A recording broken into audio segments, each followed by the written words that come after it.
recording and officially kick it off, and people will join in as we go. And so let me share my screen. We'll get started.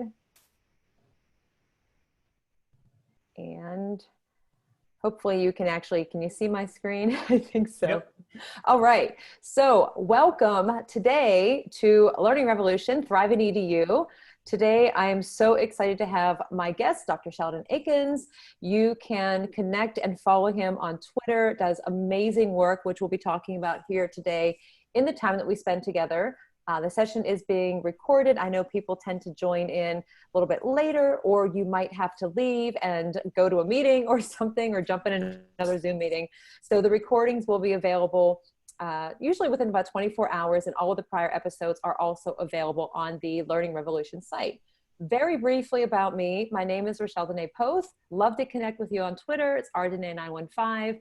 I am a Spanish and STEAM teacher, a consultant, an attorney. I love learning, love talking about education, and just stay connected in a lot of different groups, and do a lot of writing because I've been really inspired by my students and the work that they've done. So it's been a busy couple of years learning, and I'm just excited to have this opportunity to bring people in and to have conversations that are so important right now. And that's enough about me, because I want to move on to our guest, Dr. Eakins. And if you could just give us a little bit about yourself, your experience, and then we'll get started. Well, thank you so much, Rachelle, for having me on. And I didn't realize you had that many books. Like, I knew that you had books, but you got some books out there. So that's what's up. I'm Dr. Eakins. I live here in Idaho. I work on a reservation here in Idaho, Native American reservation. Great group of kids that I work with as a special education director, small school. So I do want to recognize that I am sitting on the lands of the Shoshone-Bannock tribes as I'm presenting today. In addition to that, I am also the founder of the Leading Equity Center and host of the Leading Equity Podcast. So thank you again for having me. Absolutely. And so just a reminder, if you have questions in the chat, or drop those in the chat, let us know where you're joining from. Definitely ask the questions. Like I said, you can tweet to Learning Revolution with the hashtag. Follow us on Twitter. I know we're probably both on Facebook, on Instagram, you name it. Just, it's so important to be connected and to stay connected, especially now as we're facing the unknowns in the upcoming school year, and when there are so many things happening in the world, and of course in the world of education. And so today we are going to be talking about equity. And if you have questions in this area, definitely now is the time to drop those into the chat, and we will get to those. But I guess I'll ask just one question that I see a lot of things out there on Twitter that people are posting. And I know for me, for a long time, I didn't really have a full understanding of this, is the difference between equity and equality. And, you know, you see the graphics and visuals and how people define it, but, you know, for somebody who doesn't really know, what can you share? So I love this question because I get asked this question a lot. So I kind of have my response to it these days. I like to use an example of, so if we think about equality is giving everybody the same exact thing, right? So you have a classroom and you say, you know what, I'm going to buy everybody a pair of shoes. And so equality would be buying everybody a pair of shoes, same shoe. And so everyone gets that shoe. That's equality. But what if that pair of shoes that you buy is a high heels, size 4, pink high heel stiletto kind of shoe? That's not going to fit everybody in that classroom, right? Not everybody is going to want to wear a pink high heel stiletto shoe. Not everybody's going to be able to fit a size 4 on top of all of that. So when we start thinking about, okay, well, what does this student need as far as shoes go? Okay, what kind do you need? You need a size 6. Okay, you don't want the heel. You just want a regular sandal. Or maybe this next student needs a boot. Maybe another student needs a tennis shoes. So we're getting each student what they need in order to be successful. That's the equity piece. So equality is when we give everybody the same thing across the board. And equity is when we're thinking about it from well, what does this student need? What is their individual needs, and how can we meet those needs? That is where the difference is. So the work that I do is all about going beyond the cookie cutter, the one size fits all approach to learning, which happens a lot in our classrooms where we don't differentiate or we don't provide them with options or accommodations and things like that. We typically lean on our majority population. And so there's students that fall beside, slip through the cracks, if you will. And there's students that, you know what, they need an extra 20 minutes of support from you, or they need some additional reading materials or some other resources. And what you're giving right now is not effective for them. And we had to consider those students who are needing those additional needs. Yeah, thank you. That definitely helps. And I like the analogies that you give for that. And hopefully that helps everybody who's joining in here today. And somebody did also ask kind of a follow-up question, or the difference between equity and justice. Well, so they're very similar, because thinking about what does a student need? So I do special education, right? Special education, students have IEPs. And so they're supposed to be, like, teachers are supposed to teach a certain way to make sure that a student who has an IEP or who has a 504, their plan is being met.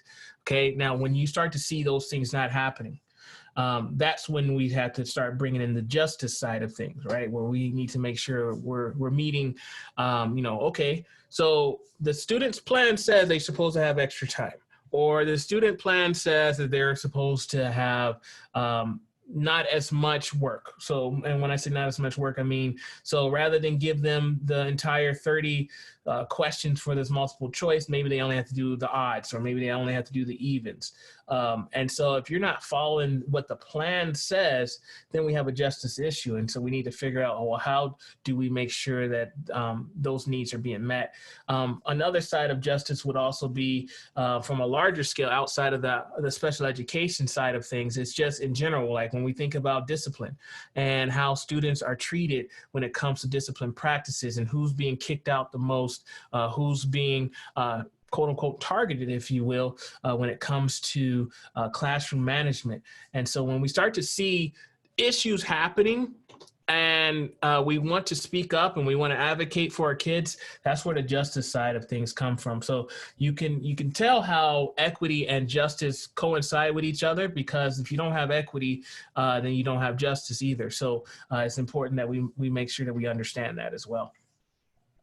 Yeah, definitely. Thank you. And thinking about as teachers now, I mean, some of us have already headed back to the classroom. Some of us are getting ready to head back into the classroom, and things are somewhat still the same as when we left the last school year. And of course, there are a lot of things that have happened over the last couple of months. And I know just in my own personal professional learning, I've been focusing on learning more about the resources for addressing equity in my classroom. And so do you think, and this is kind of, I don't know, not a hard question, but do you think that teachers are prepared to address equity in their classrooms, or even digital equity in their classrooms? As of like going into the fall? Yeah. So one of the things that so COVID didn't bring inequity. We've had issues with equity way before COVID came. Before a pandemic hit, I was screaming equity, and folks didn't want to hear me. And I was talking about racial equity. I'm like, yo, y'all need to make sure that our Black and brown kids are being treated fairly, and that their needs are being met as well. And it wasn't until George Floyd, and it wasn't until pandemic hit, all these together, that now my phone is almost ringing off the hook, because people like want to figure out, okay, how can I be anti-racist? How can we do anti-bias work? But I'm like, these things have been here, and I've been telling you these things. And so when it comes to answering the question, do I feel that teachers are prepared? I think a lot of teachers are more open to having conversations than they were before COVID-19, before George Floyd. You had a lot of closed-minded people. You had a lot of folks that just, you know what, I don't think we have an equity issue at my school, or all my kids are white at my school, and so, we don't have any issues like that. and but they didn't consider socioeconomic status. They didn't consider how the digital divide still exists amongst color lines. And so they weren't thinking about those things. They just automatically defaulted to race when we talk about equity, when we talk about diversity and inclusion. And so now these conversations are happening more because of, I think, again, a mixture between a pandemic, folks are at home, and they're like a lot of teachers who have kids as well, and they start to realize, wow, look at the advantage that I have, or my kids have, because I'm an educator and I'm teaching my own kids. Think about all the other parents who aren't in the same situation, who don't have that same privilege that I have. And so now all these conversations, oh, I have internet. My internet's working fine. Or I have devices. We have enough devices for my family. And so when you start to experience things from from a different side that you've never really experienced, you've never really had to think about, because it didn't really affect you or impact you, and you're at home and you're homeschooling your kids and you're realizing the advantages that they have because you're able to take care of all their needs. So I think these conversations are happening more, and I want them to continue to happen. I don't want, okay, everyone's pretty much going back to school because this pandemic is kind of at a place to where we're comfortable again, and then we go back to business as usual. I think this is now a great time for us to really start thinking about how we can move forward and create new opportunities and really address the issues that have been around for years that we're just now talking about. Yeah, and so much of what you just said there, I'm just in my mind going, yes, like it's resonating with me so much, especially the last thing you just said there is these aren't things that, it's not anything new. They've always been there. It's just, have we not seen them, and why have we not seen them? And even for me, back at the end of the school year, I was, my mindset was when we first closed was, okay, I have to do everything that I was doing in my physical classroom space in the virtual space. And I quickly found out I couldn't do that because I couldn't reach my students. My students didn't have access to devices. They didn't have support at home. I mean, there were so many reasons, but it took a while for me to know that until I was really checking in with them. And words that I keep telling myself ever since then has been, be mindful of their circumstances, because we don't know. And especially if we're not in our physical classrooms or seeing them one-on-one, like we don't understand what they're dealing with at home and what experiences that they're having. And so it's easy for us, it's easy for me to be like, oh yeah, well, my computer works, everybody's computer works, and they all have access to it, but that's not the reality. And so just, I know for me over the course of this summer, and you were in the Rethink Learning Summit as well that Nicole Taylor put on, I've taken so many opportunities to just connect with other educators, to hear different stories. And it really has been this kind of internal audit, or whatever you want to call it, for me to really think about what I've been doing in my classroom and what can I do better. So that's a great reminder for that. And I was going to ask you another question, but I did see one pop into here, actually two. What does it mean to address equity related to technology and digital learning? Thank you, David, for the question. Yeah, thank you, David. So a lot of folks stopped. Well, we gave everybody Chromebooks. We gave everybody hotspots. We're good, right? So we're good to go.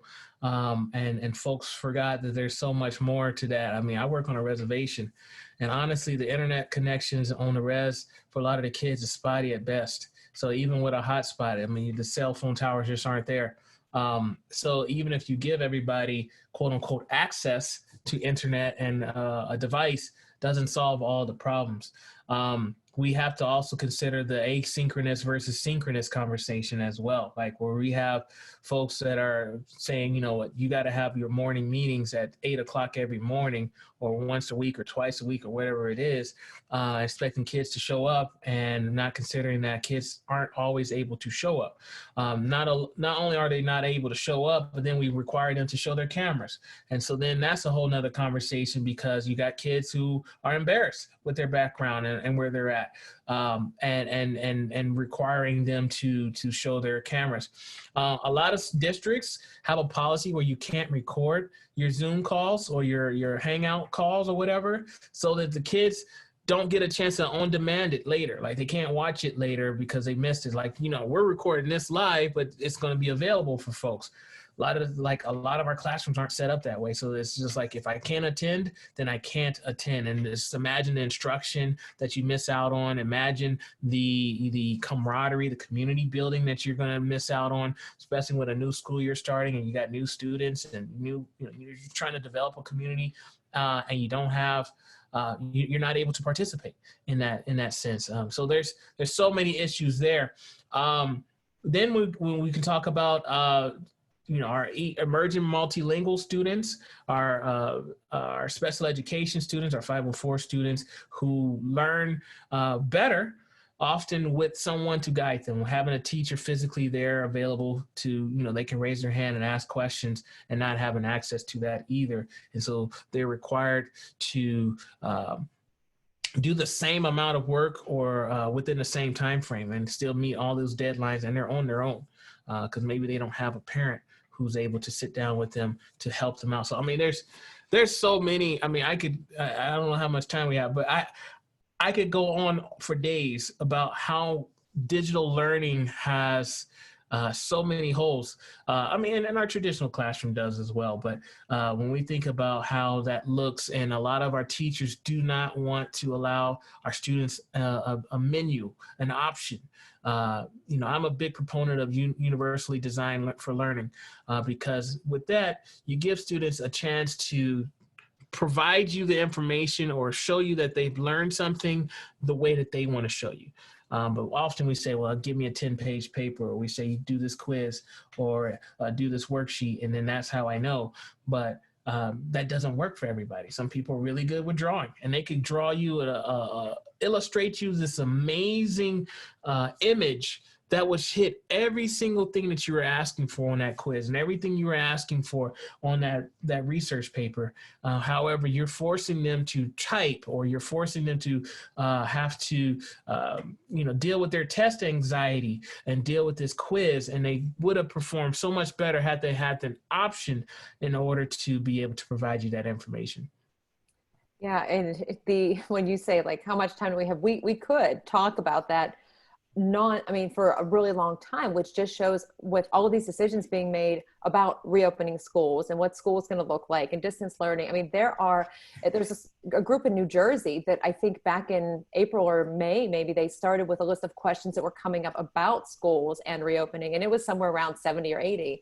And the last time I saw that list, it was up to at least 600 questions. And they were all different questions to address. One other thing that you mentioned too about the camera, I mean, as a teacher, initially I was thinking, well, yeah, I want to see my students on camera because you want to make sure they're paying attention, or at least look like they're paying attention and all of that.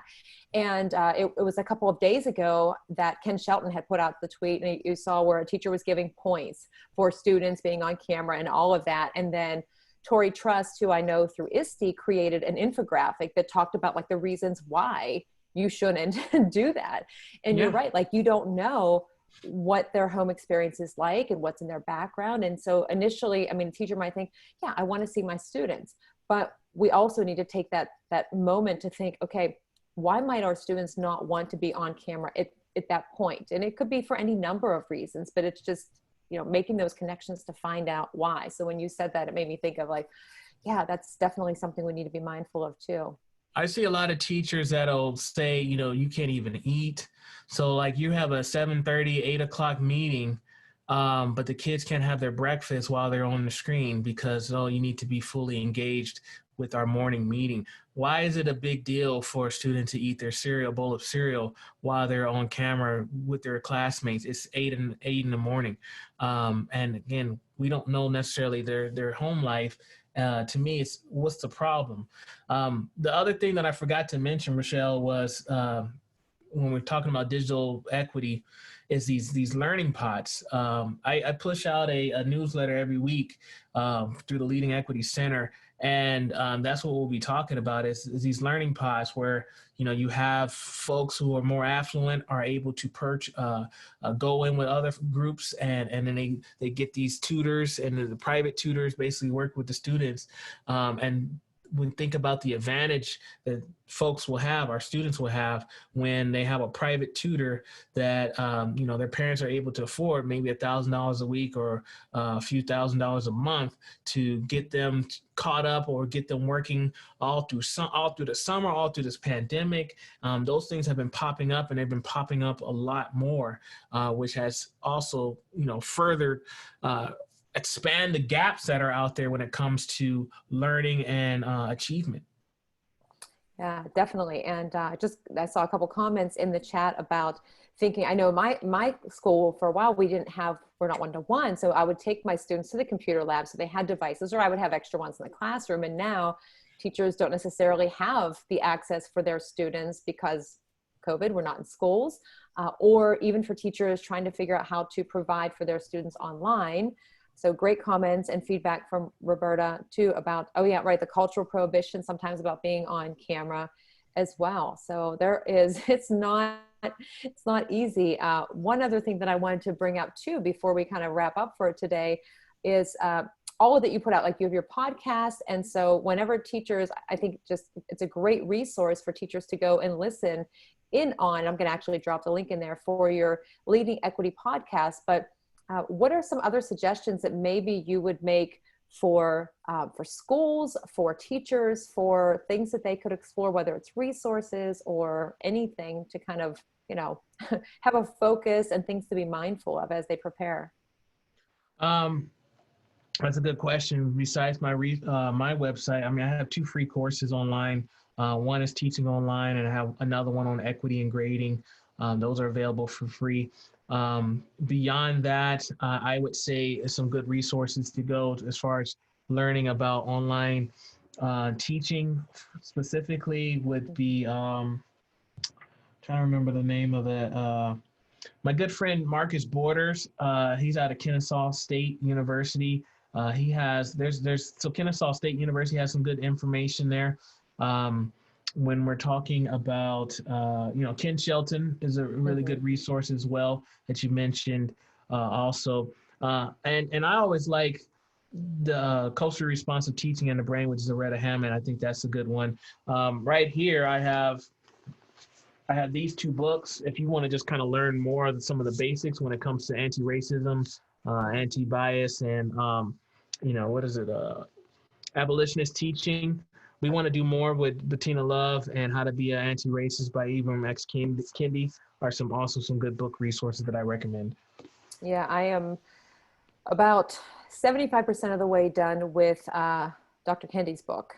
And so I have a couple more that I'm reading. So I'm always looking for those resources. And I know you mentioned Ken Shelton. He had done a presentation, I think a couple of weeks ago. I think it was during a Wakelet week or something, but there was a lot of resources shared for that. And I did drop some links into your website, your podcast. And one other thing that I want to mention before I'm going to ask you, because we're talking about books, there was a book that I wanted to ask you about, but I came across a tweet today and I thought this was great. It was somebody, Martin Joyce, and it mentioned that you had 5 steps toward being an equity-minded educator. And I will drop them in the chat too, but it was know yourself and recognize privilege, know your students, adopt an advocacy mentality, educate yourself, and use social justice as basis for advocacy, like model sticking up for your students. And I saw that tweet and I thought, that is something that I needed to put away into my resources, just to be mindful of. So I will drop that into the chat and also into our resources too. But back to books.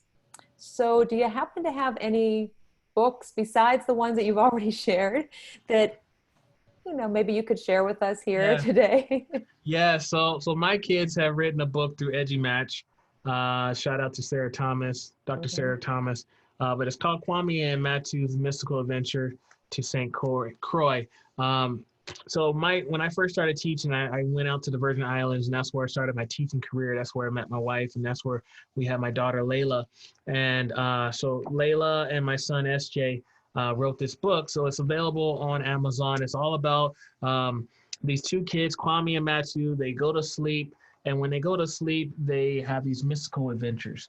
And so it's hopefully we're looking to maybe do a series of books, but this first one here is their mystical adventure going to St. Croix, and it gives a historical piece. So it talks about the University of Virgin Islands. It talks some historical pieces regarding some of the geography on the island. And so it's really good from that sense. And it's a great children's book as well. So yeah, definitely it's on Amazon as well.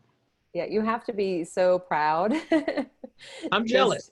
Just They got a book before I did. So one yeah, of these days I'm gonna get one out. But yeah, I'm happy for them as a dad that yeah. they have a book out, and they're enjoying that life of being I authors. I bet. And it's a good model for students too, because a lot of students will think, I mean, for my first book, I had a student design the cover, and it wasn't even intended that that was going to end up being the cover, but it was a student in ninth grade. And for them to see the value in what they're doing and being creative and sharing their ideas and all of that. And just the fact that you can bring that into your classroom and share it with so many other students who might then say, you know what, I want to write a book, or I want to tell a story or something. So I couldn't resist. I had to, had to ask you about that, because I just think it's really fantastic. So anyway, I do want to be mindful of time, and I appreciate everybody joining in today. If you do have other questions, please drop them in to our discussion on the Learning Revolution site. You can send them to me, and I can also, or you can put them out on Twitter also to Dr. Eakins.